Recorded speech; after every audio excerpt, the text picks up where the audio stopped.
Hola, bienvenidos a todos.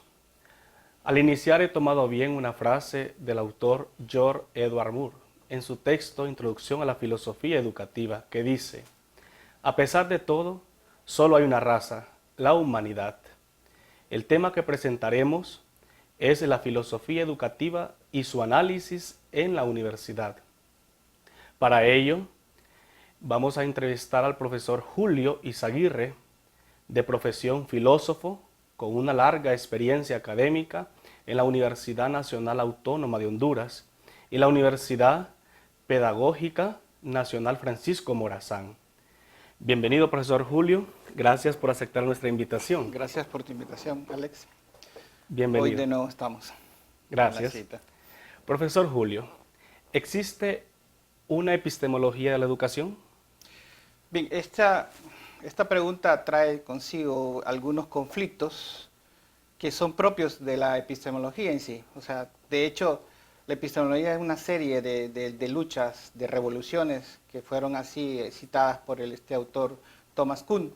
En ese sentido, hay una polémica sobre hasta dónde puede haber una epistemología de la pedagogía o una epistemología de la educación, debido a que cuando hablamos de la pedagogía, estamos hablando de una disciplina mucho más amplia y el asunto de darle una condición científica por los cierres categoriales propios de una disciplina, así como lo ven ciertos modelos de la ciencia, entonces restaría la amplitud que tiene la educación, en ese caso la pedagogía también. Y por ello, gente como el doctor Germán Vargas Guillén de la Universidad Pedagógica de Colombia cuestiona pues el asunto de la ciencia, de la pedagogía como ciencia. Sin embargo, también es otro problema epistemológico, qué vamos a definir como ciencia y qué no.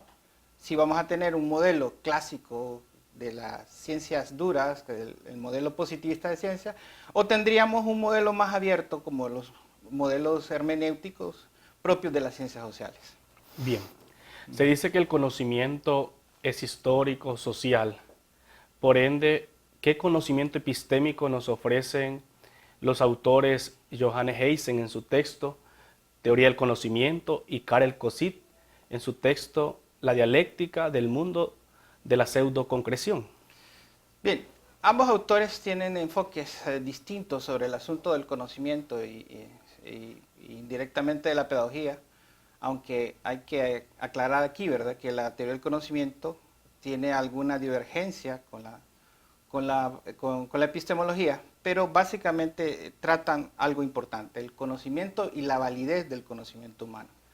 En ese sentido, nuestro amigo John Hessen nos establece, por ejemplo, el entender que cuando el hombre conoce, tiene también la facultad de cambiar las cosas.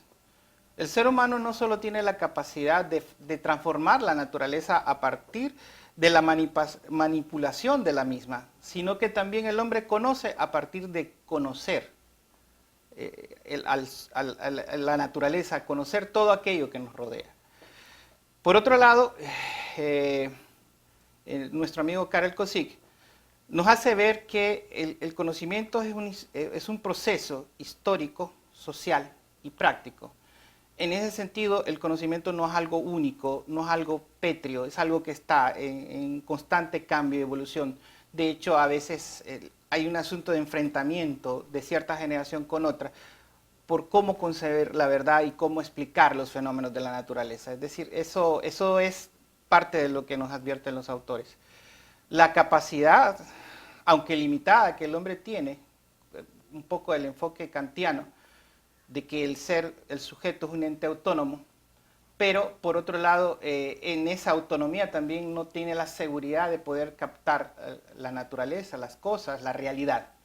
En ese sentido, pues esa es la idea que estos dos autores sobre la idea histórica, social, práctica y la capacidad activa que tiene el hombre de transformar la naturaleza también al conocerla. Para seguir profundizando, profesor Julio, ¿a qué se refiere Karol Kosit cuando menciona en destruir el mundo la pseudoconcreción para alcanzar lo concreto? Eh, la visión de Karel Kozik se refiere más que todo a la concepción positivista de la realidad. que reduce al mundo a la observación y a la comprobación de los fenómenos. De hecho, la ciencia, desde este punto de vista, del punto de vista positivista, no puede ser más que explicar los fenómenos. O sea, si un día puedo, un ejemplo histórico, yo puedo hablar de la muerte de Alejandro Magno, si lo vemos desde el plano positivista, yo solo puedo tener el hecho concreto es que murió, allá por el año del 333 a.C., pero podríamos especular, por ejemplo, cuáles son las razones y las posibilidades de esa muerte, pero no sería más que una especulación, porque el hecho frío es que murió en el 323. Yes. En ese sentido, esta es una situación donde si vemos esta idea de la pseudoconcreción, nos reduce nuestra capacidad a ver y a ser entes pasivos ante la información que nos da nuestros sentidos y que nos da también eso que llamamos los hechos. En ese sentido, Karl Kozik entiende que la ciencia muchas veces tiene que ir más allá de los hechos, tiene que descubrir.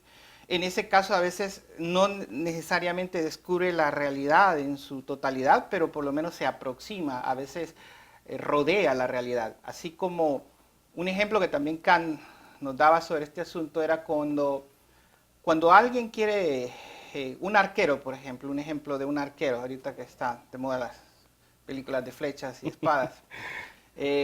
Cuando un arquero, por ejemplo, busca un punto lejano, por ejemplo, bajar